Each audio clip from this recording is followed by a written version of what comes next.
We have come to the end of our study of the book of Ephesians. I hope you'll stay tuned as we look at the last few verses of Ephesians chapter 6 today on the Truth in Love. There's a message true and glad for the sinful and the sad.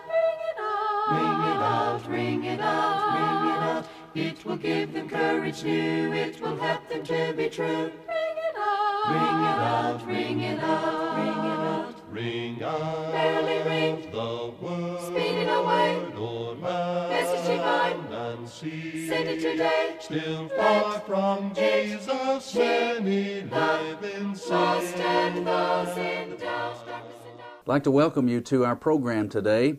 As I mentioned a moment ago, we have reached the final lesson in our series on Paul's letter to the Ephesians.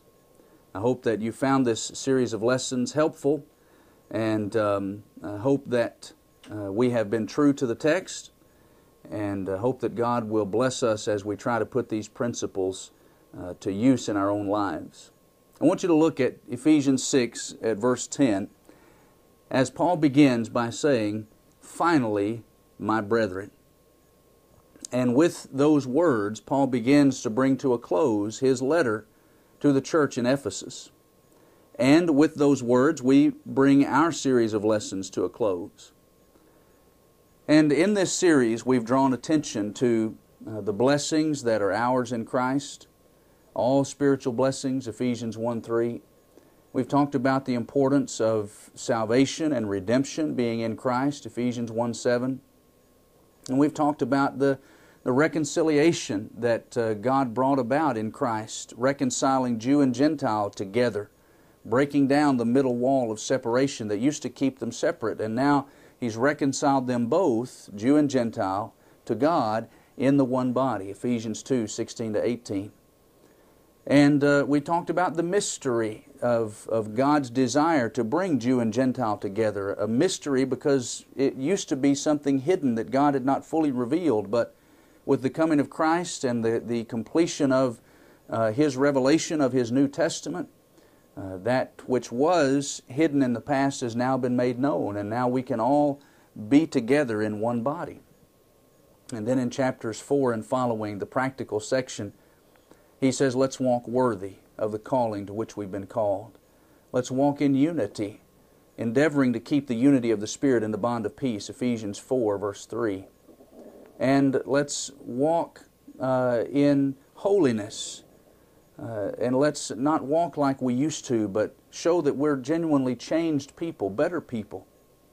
And let's walk like God, walk in love, walk in wisdom, walk in purity and holiness.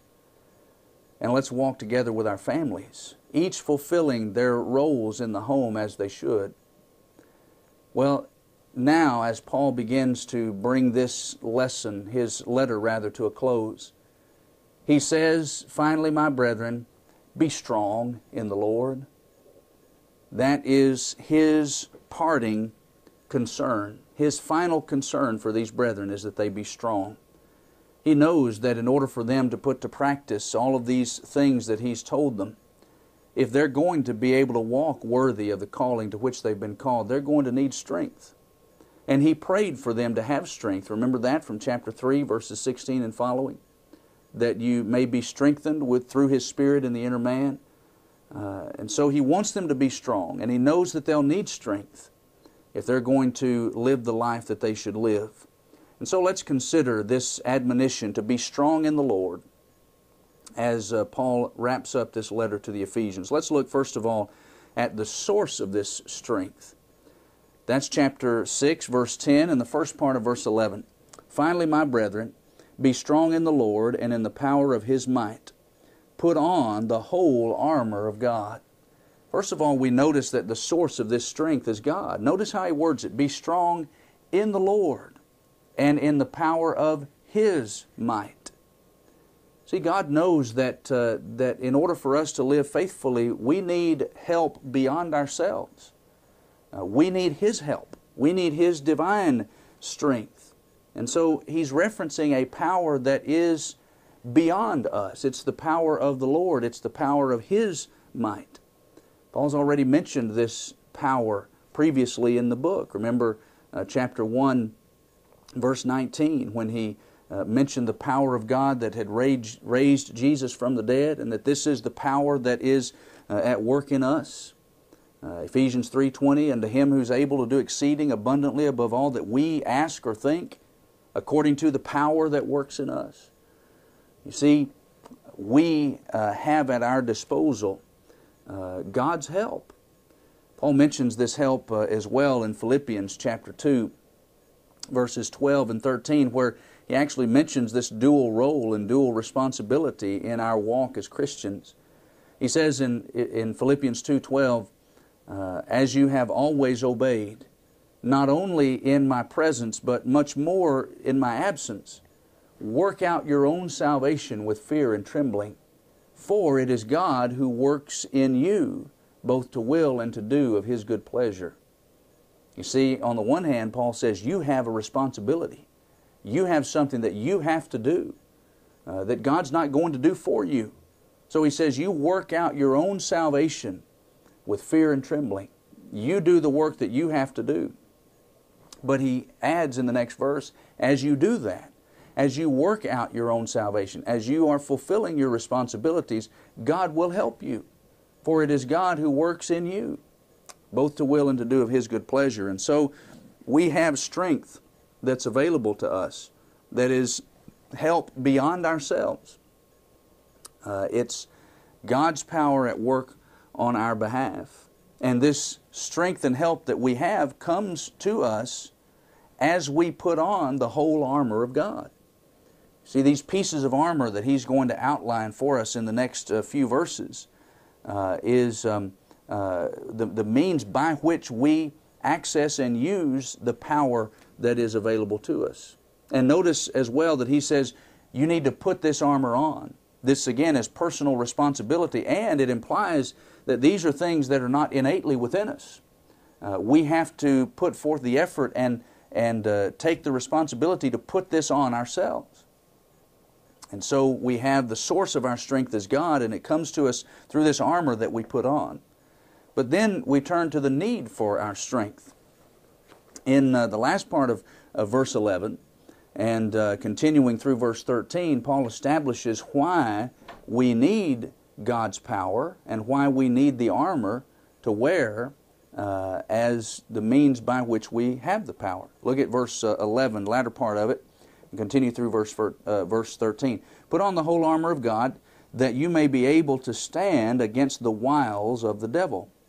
For we do not wrestle against flesh and blood, but against principalities, against powers, against the rulers of the darkness of this age, against spiritual hosts of wickedness in the heavenly places. Therefore take up the whole armor of God, that you may be able to withstand in the evil day, and having done all, to stand. He says one of the main reasons, the first reason why we need to put on the whole armor of God is so that we will be able to stand against the wiles of the devil. That word wiles means trickery.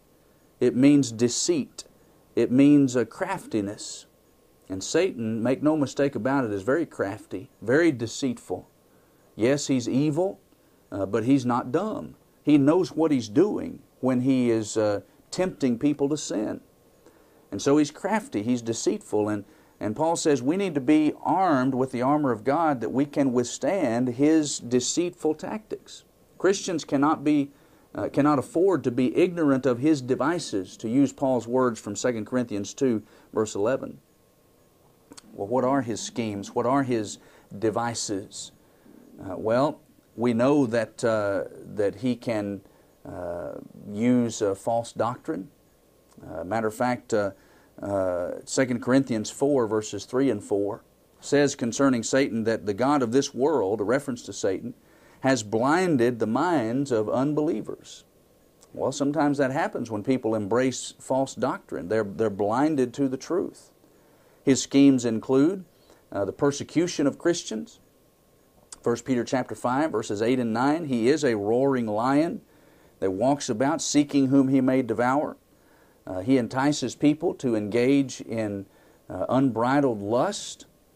Ephesians chapter 2, verses 1 to 3, when Paul talked about how we were